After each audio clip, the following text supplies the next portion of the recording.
Hello everyone, it's me Clayton. I just finished watching The Boys Season 2 Episode 5, which is We Gotta Go Now, which definitely happens to comment not only on the filming of Avengers-style crossover films, but also happens to progress the storyline for various characters, leading to an ending that I definitely didn't see coming for Stormfront and Homelander. But let's get to the story, shall we? This episode has the Seven filming for they are basically filming their big Dawn of the Seven movie. Think of it like the Justice League or the Avengers movie, where all the superheroes come together. And since Homelander revealed Queen Maeve's bisexuality last episode, she of course gets roped into being gay for the cameras as well as in real life, in order to profit off of the big wokeness thing that Vought's doing. Because the thing is, when it comes to Vought, even when something gets bad publicity for a member of their team, or their new information comes out, they happen to commodify it and use it to sell it to an audience, similar to how celebrities try to sell these stories to progressive audiences that'll eat it up. I felt it was a pretty good commentary on that. While they also have the scene where A-Train gets officially kicked off of the Seven in both film and in the actual universe. But then again, considering that A-Train was going to be kicked off, or he'd have his drug addiction revealed, I can see why he ultimately went for the other deal.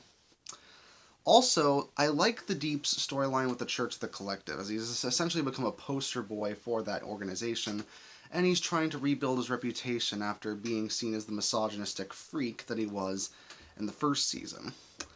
I have no idea if he's actually believing what the Church of the Collective is really teaching him, or if he's just playing along long enough in order to get back into the Seven and he'll just ditch the Church immediately afterwards. I think that would be funny.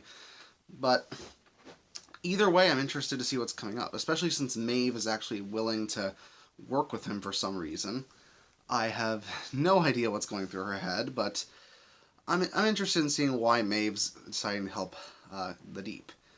Also, we get some interesting stuff with Billy the Butcher, since Huey and Mother's Milk both head over to his house, where we see that Billy Butcher not only has his very peculiar dog Terror, who's also a character from the comics, but Black Noir decides to chase the heroes down to make their lives a living hell.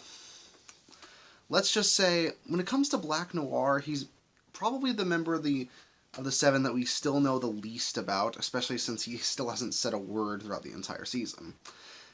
And judging from the comic fans and judging from the ending reveal of the comics, I'm guessing they're not going to reveal his face or his voice till literally the end of the show. But I do like the bits of Black Noir that we're getting, and how mysterious he is, and how he's still able to beat up Butcher, Mother's Milk, and Huey all by himself. It definitely makes for an interesting character, made purely since we know so little about him, and because of that, it keeps us wondering what he'll do, or when he'll stop following Stan Edgar's orders, even though he is currently doing that now. Also, we have an interesting little bit with Starlight and Stormfront, since Stormfront's not only been talking to Starlight's mom about the whole lying to her daughter bit throughout the entire first season, but also Starlight now knows that Liberty is Stormfront. Though considering that Stormfront's challenging her blackmail with another case of blackmail, I'm doubting either woman will speak up about that sort of thing. And considering Homelander's reputation was down the tubes even more, considering, getting an innocent civilian caught in the crossfire of a fight is definitely not a good look. I did enjoy the counterfactual scenario where he laser beams all those people in the crowd, and I was thinking, oh my god, are they actually gonna have him go nuts this early? But turns out it's a counterfactual scenario, it's all in his head.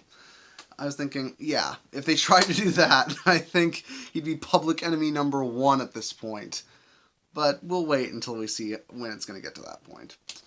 And also, that bit at the end where Stormfront and Homelander were, making out, I was thinking, why are they doing this? But at the same time, why did it take them so long to do this? I mean, both of them are complete crazy sociopaths, so I figured this was only inevitable. Plus, it's like that with The Boys when it comes to mixing its social commentary with that kind of R-rated joy that we loved this series for. So, yeah, really interesting episode, and I'm really looking forward to see what happens next. See you next time.